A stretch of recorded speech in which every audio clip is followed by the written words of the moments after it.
BJP BRS యొక్క అక్రమ సంబంధాన్ని తెలంగాణ సమాజంలో నడి బజార్లో నగ్నంగా నిలబెట్టేటటువంటి విషయం అనేటటువంటిది మళ్ళొకసారి కూడా మీకు ఇందాక అర్థం కాలేవేమో నిన్న మేము మళ్ళొకసారి కూడా చెప్తాం బండి సంజయ్ గారు. ఎందుకోసం అంటున్నామంటే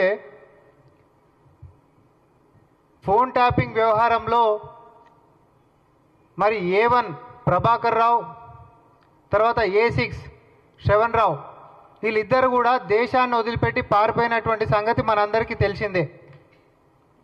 అయితే ఈ యొక్క కేసు ముందుకు పోవాలి అని అంటే వాళ్ళని అక్కడి నుంచి ఇక్కడికి తీసుకొని రావాల్సినటువంటి బాధ్యత ఉంటుంది.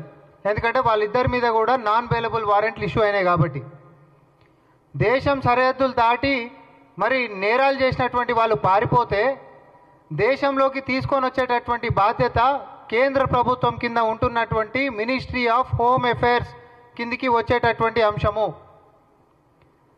వాళ్ళని తీసుకొని రావాలి అని అంటే ఏ రాష్ట్రం నుంచి అయితే ఆ నేరాలను ఎదుర్కొంటున్నారో ఆ రాష్ట్రం నుంచి ఆ పోలీస్ డిపార్ట్మెంట్లు సిబిఐ కేంద్రంలో ఉంటున్నటువంటి సిబిఐకి ఉత్తరాలు రాస్తూ రెడ్ కార్నర్ నోటీస్ని ఇష్యూ చేయాలని, ఇంటర్పోల్లో వాళ్ళ పేర్లు పెట్టాలని, తద్వారా వాళ్ళు ఆ దేశం నుంచి ఈ దేశానికి రప్పించేటటువంటి ప్రయత్నాలు జరుగుతాయి. ఇది ఎక్కడైనా కూడా ఉండేటటువంటి సిస్టమ్. బండి సంజయ్ గారు అసలేం అవగాహన లేకుండానే సిబిఐకి అప్పచెప్పాలంట.